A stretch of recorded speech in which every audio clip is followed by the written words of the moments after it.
LGBTQ समुदाय की हमेशा कोशिश रही है कि जो सेम सेक्स मैरिजेस हैं, सेम सेक्स रिलेशनशिप्स हैं, उसके साथ जो सोशल स्टिग्मा अटैच्ड है उसे हटाया जा सके। कई बार उनके कम्युनिटी में लोगों को कहा जाता था कि आप अपने आप को फिक्स कीजिए, ठीक कीजिए, अपना इलाज कराइए।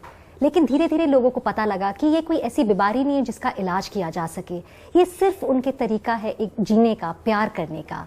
NDTV डिटॉल बनेगा स्वस्थ इंडिया आज आपको दिखाएंगी कुछ ऐसी इंस्पायरिंग स्टोरीज इस कम्युनिटी के बारे कि वो कैसे प्यार करते हैं और एक दूसरे का हमेशा सहारा बने रहते हैं।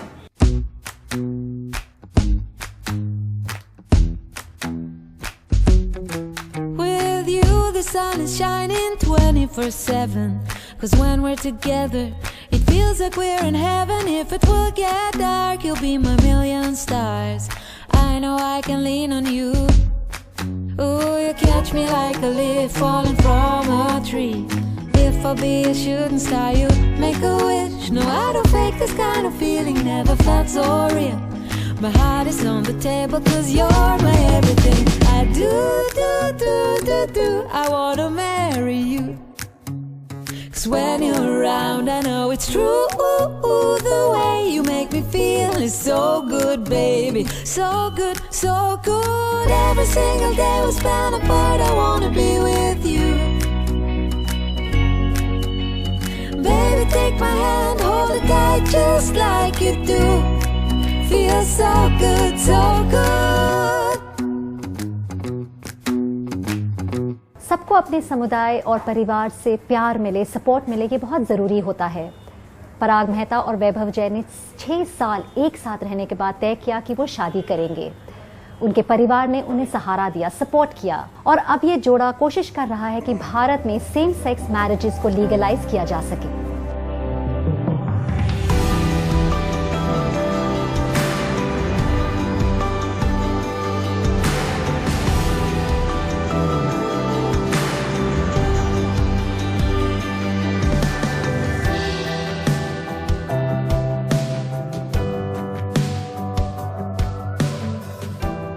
Hi, how are you? I'm good, sweetie. How are you? I miss you. Miss you too.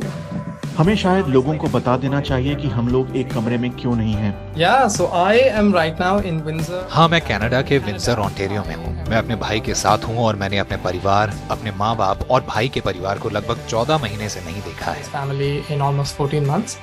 और मैं पिछले 6 महीने से टेक्सास में हूँ और अपने माँ बाप की देखभाल करने में मदद कर रहा हूँ। कल आखिरकार उनको टीका लग गया, इसलिए मुझे लगता है कि महामारी के दौरान बेटे के तौर पर मैं अपना फर्ज पूरा करने में कामयाब रहा और मुझे तुम्हारी बहुत याद आती है।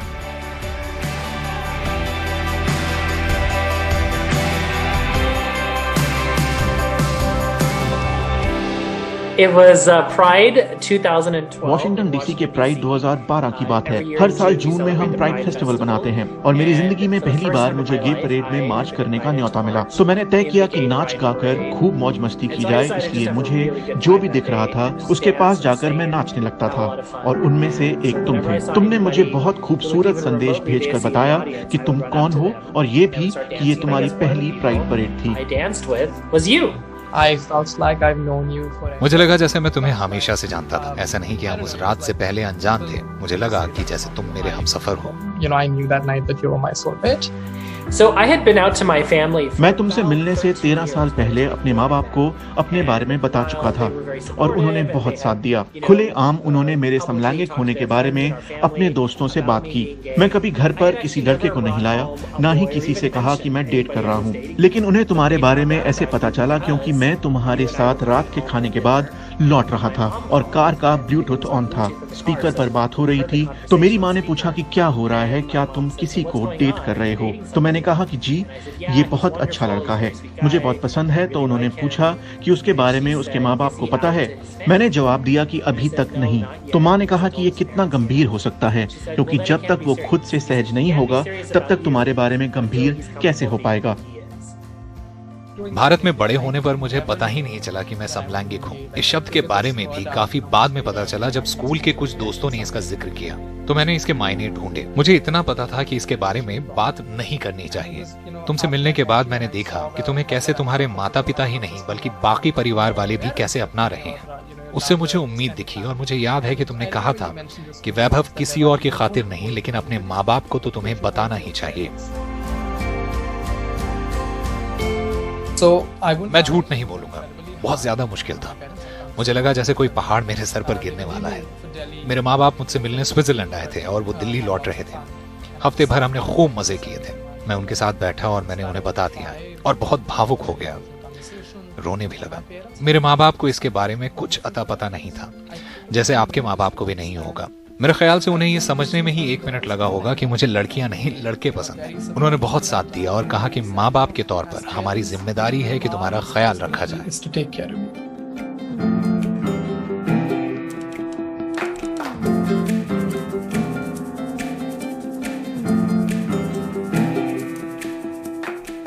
2016 सितंबर में हमारी सगाई हुई और कुछ महीने बाद बराक ओबामा के अमेरिका राष्ट्रपति के तौर पर आखिरी दिन 19 जनवरी 2017 को हमने अदालत जाकर शादी की।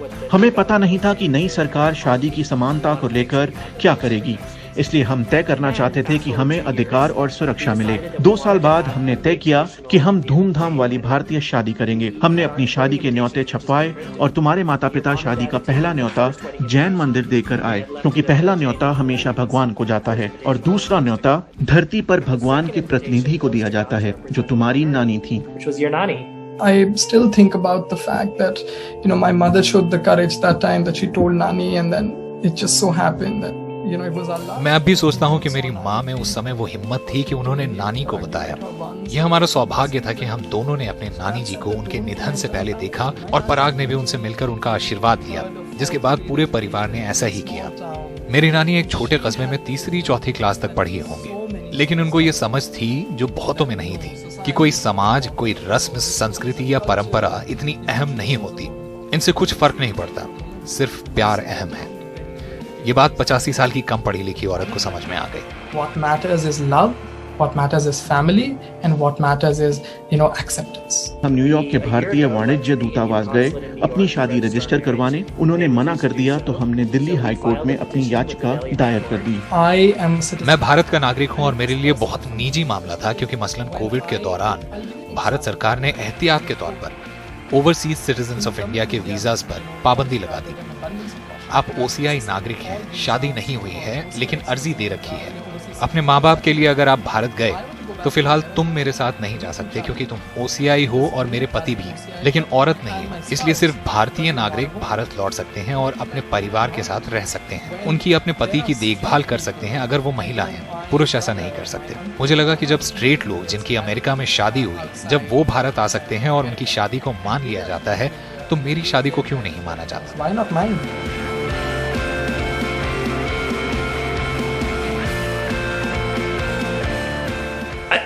मेरे ख्याल से हिंदुस्तान के मुकाबले अमेरिका में खुलेआम ये होना ज्यादा आसान है, सिर्फ इसलिए क्योंकि यहाँ 25 साल से कानून बन रहे हैं। पहले स्थानीय स्तर पर बने, फिर राष्ट्रीय स्तर पर गए। हमें लगता है कि सरकारी कानून निजी या परिवार के कानूनों से बहुत अलग होते हैं, लेकिन सच्चाई ये है कि हम सब इस समाज के ताने बाने में उलझे हुए हैं। इसलिए जब कानून बदलेंगे तो समाज भी बदलेगा। That marriage equality will give me that right, will give me that. विवाह में बराबरी से मुझे वो इज्जत मिलेगी जिसका मैं हकदार हूँ, और मैं कुछ ज्यादा नहीं मांग रहा। मैं तो बस अपनी पहचान का बुनियादी अधिकार मांग रहा हूँ। मेरा अपनी कानूनी प्रक्रिया में इतना गहरा भरोसा है। मैंने देखा है कि जजों ने हमेशा मेरे अधिकार दिए ही हैं, छीने नहीं है। Judicial system, I have seen that my courts have always given rights, never taken away rights. तो मेरे लिए भारत में कानून बदलकर विवाह में बराबरी को कानूनी दर्जा देने से बहुत फर्क पड़ेगा, लेकिन पता है कि क्या किस और चीज से फर्क पड़ेगा? अगर कामयाब लोग जो LGBTQ हैं खुलकर बेझिझक बिंदास तरह से इकरार करें कि वो समलैंगिक हैं, इससे उनके माँ बाप को भी संदेश जाता है कि उनके बच्चों को कुछ नहीं होगा।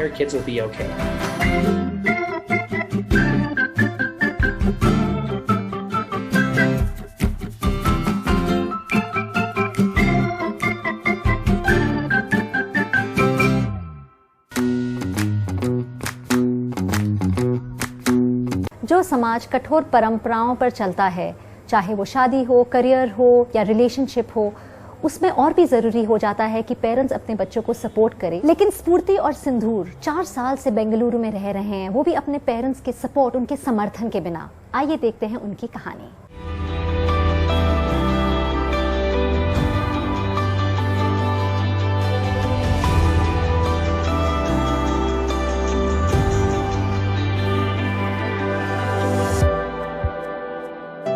Regarding the feelings for girls, like maybe लड़कियों के लिए जहाँ तक भावनाओं की बात है, तो जब मैं शायद 5वीं या 6ठी कक्षा में थी, तब मुझे लगा कि मैं थोड़ी अलग थी।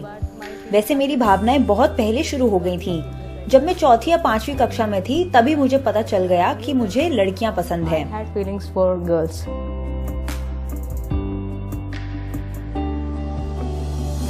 She came to my. वो अपने जन्मदिन पर मेरे घर आई और अपनी भावनाएं मुझे बताई। I didn't come to your house on my birthday. I came one day before. Okay, that's okay. Okay. She conveyed her feelings on her birthday. On my birthday. हाँ, on your birthday. Thinking that you will not reject. हाँ, I said.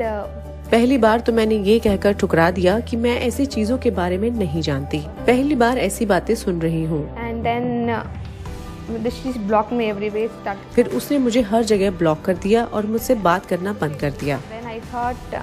मैंने एक दिन का समय लिया और सोचा कि अगर मैं उसे ठुकराती हूँ तो कुछ खो दूंगी। वो मेरे लिए ही है। क्योंकि हमारी बहुत लंबी लंबी बातें हुई, चर्चाएं हुई, मैंने उसे समझाया तो उसने कहा कि शायद मुझे अपने पुराने प्रेमी की याद आ रही है, इसलिए मैं उसे ये सारी बातें बता रही हूँ। You for almost 6 months on your Facebook.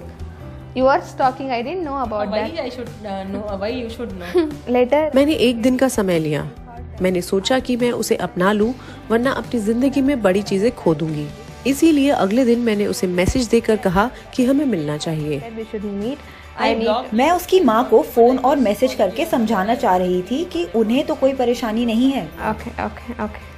Right. You are right. फिर हम मिले और उसने मुझे कहा कि कुछ भी हो जाए, मैं तुम्हारे साथ ही रहूंगी। अगर तुम्हारे माँ बाप तुम्हें ठुकरा भी दे तो भी ठीक है, उन्हें समय चाहिए इन चीजों को समझने का। हमने उस दिन हर तरह की बातें की। फिर मैंने उसे हाँ कर दी और उसने मुझे अंगूठी पहनाई। उस दिन से हमारी सगाई हो गई है। Got me the ring. From that day we are engaged.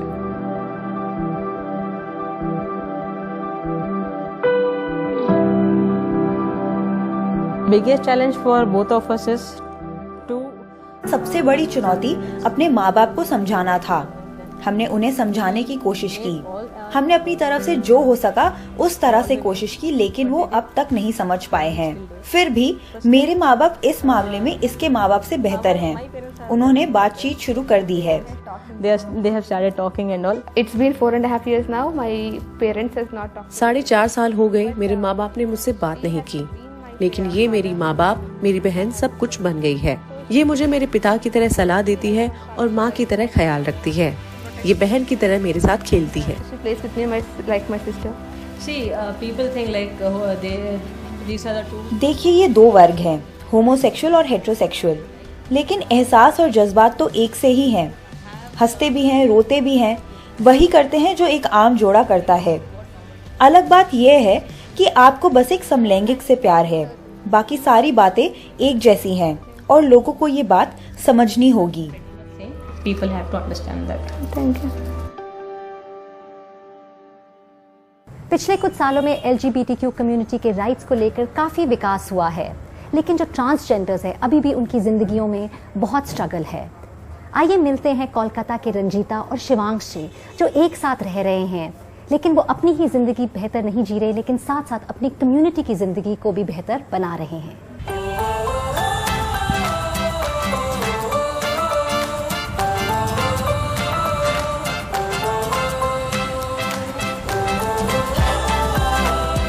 Shivansh is my Facebook friend और हम लोग मिले थे 4 साल पहले। रंजीता से मैं जब बात करता था तो मुझे काफ़ी अच्छा लगता था, और जितनी मैं परेशानियां जितना मैं लेके चल रहा था, वो कुछ टाइम के लिए उससे बात करके मैं थोड़ा सा, मुझे बहुत रिलैक्स फील होता था उससे बात करके, काफ़ी अच्छा लगता था मुझे। शिवांश मेरे एक वर्कशॉप में दिल्ली में मेरे से मुलाकात हुआ। उसके बाद हाँ उन्होंने मुझे अपने जन्मदिन वाले दिन उन्होंने इनवाइट किया कलकत्ता, तो मैं गया भी।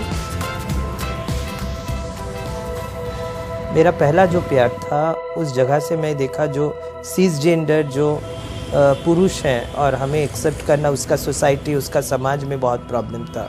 पर शिवांश पहले से ही मुझे ये सपोर्ट सिस्टम में लाया जो, क्योंकि मैं सुबह से रात तक हमारा मूवमेंट जो है एक्टिविज़म जो है इतना लड़ाई के बाद, क्योंकि अभी भी ह्यूमन सिविलाइजेशन में हमें हमारे जैसे इंसानों का कोई भी जगह नहीं है समाज पे, तो उस जगह से मैं टूट चुकी थी। और उस समय शिवांश आया तो उस जगह मुझे लगा जो हाँ ये कुछ होने वाला है, क्योंकि हम लोग दोनों शायद दोनों के लिए ही बने हैं। और उसका भी फैमिली में वही प्रॉब्लम था, क्योंकि उसका भी फैमिली से वो सपोर्ट उसको नहीं मिल रहा था। जिस फैमिली से मैं बिलोंग करता हूँ और वहाँ पे जैसे कि हमेशा से चलता आया है कि एक लड़के को ज़्यादा महत्व दिया जाता है और एक लड़की को हमेशा दबाने की कोशिश की जाती है। और जैसे कि हमेशा हर बार मेरे साथ हुआ भी, तो धीरे धीरे करके जब मैं रंजिता से मिलने के लिए उनके जन्मदिन पे मैं कलकत्ता आया, तो मुझे इतना पाबंदी बिल्कुल नहीं लगा कहीं से भी। मैं जब उस दिन उनके साथ बैठा, उनके साथ जब काफ़ी उनकी कम्युनिटी के काफ़ी लोग थे, उसमें से कुछ ट्रांस मैन थे, कुछ ट्रांस वुमेन थे, मैं उनसे बात भी किया। उनकी सोच और हमारे ग्वालियर की सोच मुझे बहुत अलग लगी और मुझे बहुत अच्छी लगी। मैं 2 दशक से काम कर रही हूँ LGBT को लेकर, और ख़ास मैं ट्रांसजेंडर समुदाय को लेकर काम कर रही हूँ। और उस पर देखा गया है जो बदलाव वो सिर्फ अर्बन में है, रूरल में अभी तक कुछ मुझे दिखाई नहीं देता। एक ट्रांस वुमेन से ज़्यादा संकट वाली ज़िंदगी होती है एक ट्रांस मैन के लिए। मैं जी रहा हूँ और मैं इस तरह से, मेरे साथ रंजिता भी रह रही है, तो रंजिता भी जानती है कि उससे दुगनी प्रॉब्लम मेरी है, ये मैं जानता हूँ। मैं जब भी मैं सडन कहीं पे भी जाता हूँ तो मुझे बहुत सारी चीज़ें सोचनी पड़ती हैं। और एक छत के नीचे जब हम लोग आ रहे हैं तब दोनों का ही वो पिछड़ा हुआ भविष्य जो हम लोग बहुत दुखदाई है, और उसको लेकर हम लोग जब बात करते हैं, अभी हम लोग एक जगह में रहकर जो दिन पर दिन जो कठिनाई के सामने कर रहे हैं, तो अच्छा ही लगता है। तो मैं यही बोलूँगा कि मैं कल भी नहीं थका था, मैं आज भी नहीं थका हूँ और मैं कभी नहीं थकूँगा। अंत मेरे परिवार में बहुत कोई नहीं है, पर शिवांश आने के बाद मुझे लगता है जो परिवार में हम लोग संगबद्ध हुए हैं। लोगों को बिना किसी भेदभाव के डर से प्यार करने का अधिकार है, क्योंकि हमें ये समझना बहुत ज़रूरी है कि प्यार बस प्यार है।